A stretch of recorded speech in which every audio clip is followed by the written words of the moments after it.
광복 74주년을 맞아 독립운동에 앞장섰던 손정도 목사를 재조명하는 자리가 마련됐습니다. 취업난으로 청년들이 신앙 지키기도 갈수록 어려워지는 요즘 예배를 회복하고 창업도 독려하는 자리가 마련됐습니다. 전도가 갈수록 어려워지고 있는 이때 복음을 쉬운 언어로 전할 수 있도록 교육하는 프로그램이 소개돼 눈길을 끕니다.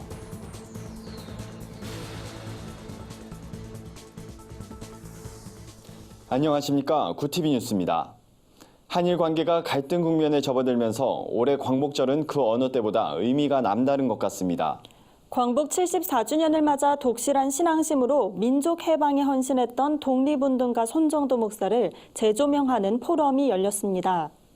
3.1운동 100주년 기독교 기념사업회와 손정도 기념사업회 등 4개 단체는 한국교회사 포럼을 열고 손정도 목사의 신앙유산을 한국교회가 계승해야 한다고 강조했습니다. 발제자로는 백석대학교 이상규 교수, 장로회 신학대학교 임희국 교수, 전 감리교 신학대학교 이덕주 교수가 나섰습니다. 이들은 손정도 목사는 목회자이자 선교사였고 국내외에서 민족 독립운동에 앞장서온 애국지사였다며 우리나라의 자주와 독립을 이끌어온 역사적 인물이라고 평가했습니다. 손정도 기념사업회 이강전 상임회장은 손정도 목사는 화합의 리더십으로 현 시대의 한국교회에 귀감이 되는 목회자라며 포럼을 통해 손 목사의 생애가 널리 알려지길 바란다고 밝혔습니다. 한편 손정도 목사는 3.1운동을 주도했으며 상해 임시정부 의정원 의장을 맡은 인물입니다. 대한교육회, 의용단, 대한야소교 진정회 등 사회와 교계단체에서 독립운동을 전개했습니다. 극심한 취업난, 어제 오늘 일은 아닙니다. 모든 것을 포기하는 M4세대 청년들이 신앙마저도 포기할까 우려하는 목소리도 높은데요. 실제로 많은 청년들이 교회를 떠나는 현실입니다. 한국기독실업인회가 주최한 CBMC 한국대회에선 청년들이 예배를 회복하도록 돕는 한편 기독교 가치관으로 세운 청년 창업 모델을 제시해 관심을 모았습니다. 김민주 기자입니다.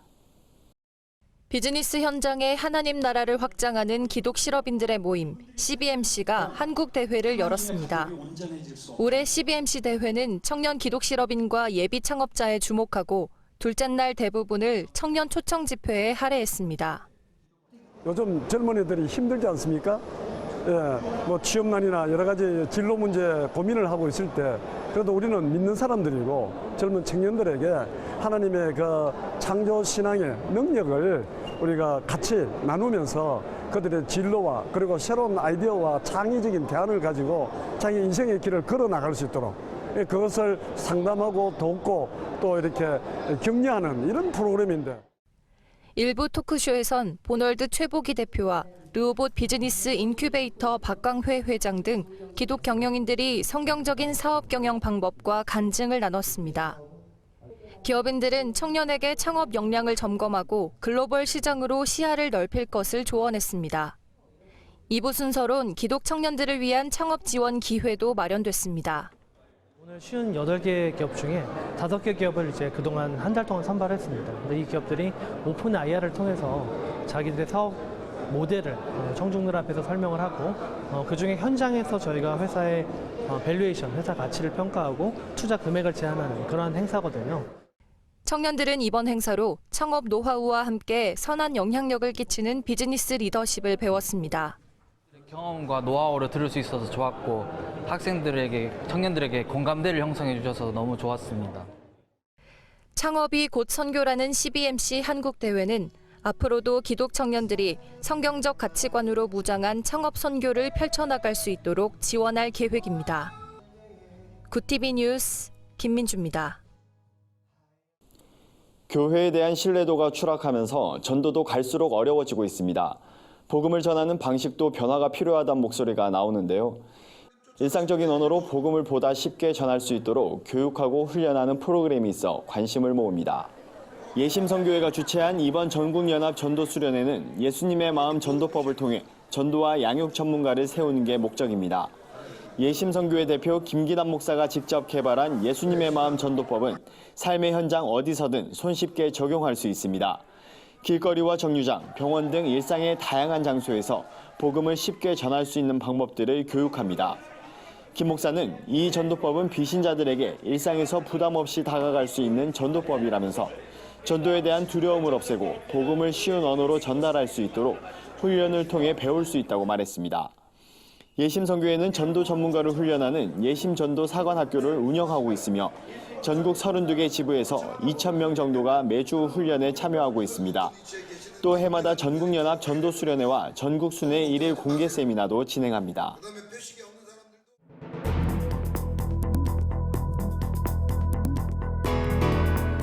세계 곳곳의 주요 소식을 살펴보는 시간입니다. 범죄인 인도 법안에 반대하는 홍콩 시위가 격화하면서 중국 정부가 무력 진압까지 검토하고 있는 것으로 알려졌습니다. 제2의 천안문 사태가 되는 것이 아니냐는 우려의 목소리도 나오는데요. 자세한 소식 윤인경 기자가 전해드립니다. 홍콩 시위 사태가 갈수록 커지자 중국 정부가 본토의 병력을 투입하는 무력 진압을 논의하는 것으로 알려졌습니다. 장기화된 홍콩 시위를 홍콩 경찰력만으로 진압하는 데 한계가 있고 이로 인해 시진핑 국가주석을 비롯한 중국 지도부의 입지가 좁아지고 있다는 판단 때문입니다. 중국의 중대 현안을 논의하는 베이다이허 회의 결과에 따라 홍콩의 본토 무장경찰을 투입하는 대규모 진압작전이 전개될지 아니면 홍콩 경찰력 활용과 시위 자제 호소라는 기존 방식이 강화될지 판가름 날 전망입니다. 외신들은 최악의 경우 홍콩 사태가 제2의 천안문 사건이 될 수도 있다며 우려를 나타냈습니다. 연간 3,000조 원이 넘는 음식물 쓰레기가 유망산업으로 떠오르고 있습니다. 미국 경제매체 CNBC는 음식물 쓰레기가 새로운 사업 기회를 창출하고 있다며 이는 기후변화 문제를 해결하는 데 도움이 될 것이라고 보도했습니다. 유엔은 전 세계에서 낭비되는 식량을 기후변화의 가장 큰 원인으로 지목하며 음식물 쓰레기로 인해 매년 4.4기가톤의 이산화탄소가 배출된다고 추산한 바 있습니다. 음식물 찌꺼기를 비료와 LPG로 재탄생시키는 에너지 기업 홈바이오가스 관계자는 바이오가스 기술은 에너지 부족과 음식물 쓰레기 문제를 동시에 해결할 수 있는 해법이라고 밝혔습니다. 미국 일리노이주 전역의 공립학교에서 동성애 역사 교육이 의무화될 예정입니다. 시카고 언론에 따르면 일리노이 주지사는 최근 동성애 역사를 정규 교육과정에 편성하는 내용의 법안에 서명했습니다. 이에 따라 일리노이주 공립학교 학생들은 내년부터 동성애 운동의 역사와 성과에 대한 수업을 반드시 이수해야 합니다. 또 미국 역사교과서엔 동성애자의 사회적 역할과 기여 내용이 포함되게 됩니다. 한편 엘리베마와 루이지애나, 텍사스 등 6개 주에선 동성애 관련 내용을 학교에서 가르칠 수 없도록 법으로 규제하고 있습니다. 미국 최대 전자상거래 업체 아마존이 자율주행 로봇을 활용한 배송을 도입했습니다.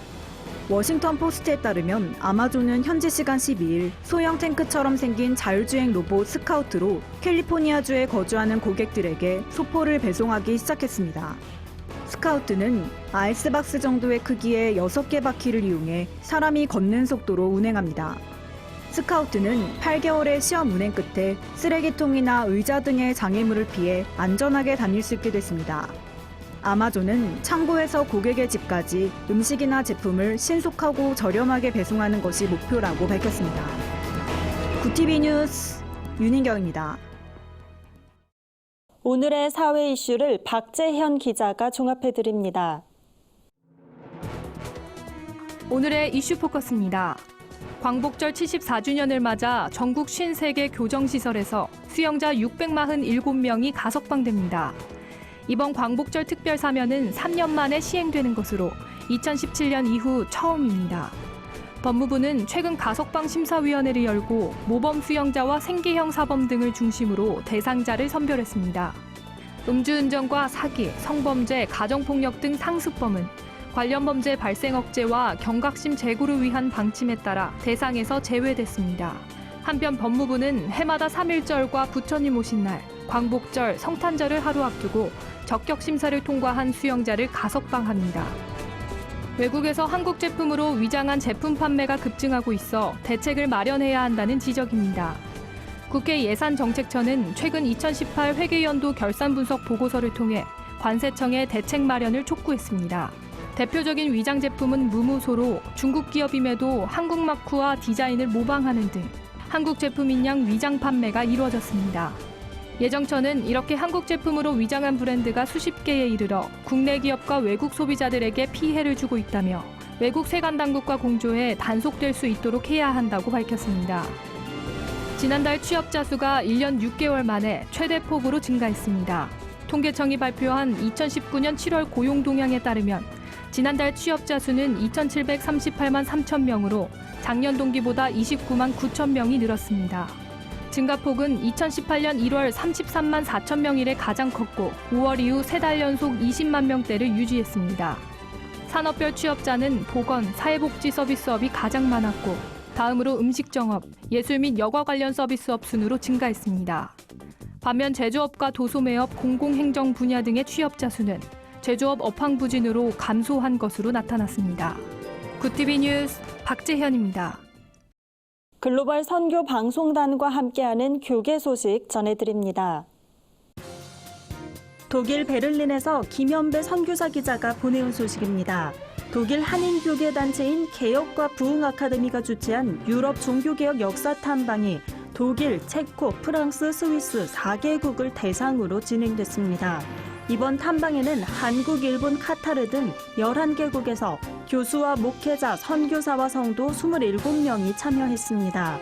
참가자들은 얀 후스의 유적과 헤르누트의 모라비안 교회 등 유적지를 돌아봤습니다. 미국 오아시스 교회 박준호 교회 기자가 보내온 소식입니다. 뮤지컬 도산이 10일 LA 월셔이벨 극장에서 막을 올렸습니다. 이번 공연은 흥사단 미주위원부와 LA 흥사단이 주최했습니다.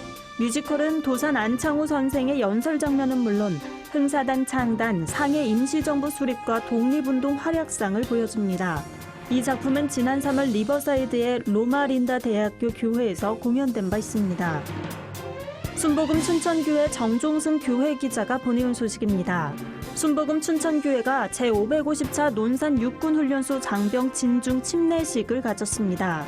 이날 진중 침례식은 입소대 교회 최지훈 목사의 침례 교리문답 진행과 훈련병들을 위한 합심 기도, 순복음 춘천교회 중고등부 드라마팀의 하나님의 사랑 공연, 침례 예식 등으로 진행됐습니다. 이번 침례 예식에서는 훈련병 3,217명이 침례를 받았습니다. 광복 74주년을 맞아 한국교회 연합단체들이 성명을 발표했습니다.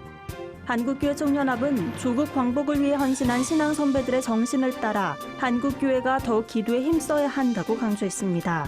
이어 한국교회 연합은 한국교회가 일치와 연합으로 주님과 한몸을 이룸으로써 시대 앞에 선지적 소명을 다해야 한다고 말했습니다.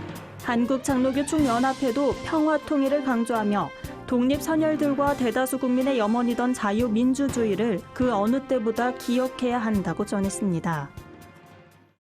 이상으로 뉴스를 마칩니다. 구티비 뉴스는 인터넷 신문 데일리 굿뉴스를 통해서도 보실 수 있습니다. 시청해주신 여러분 고맙습니다.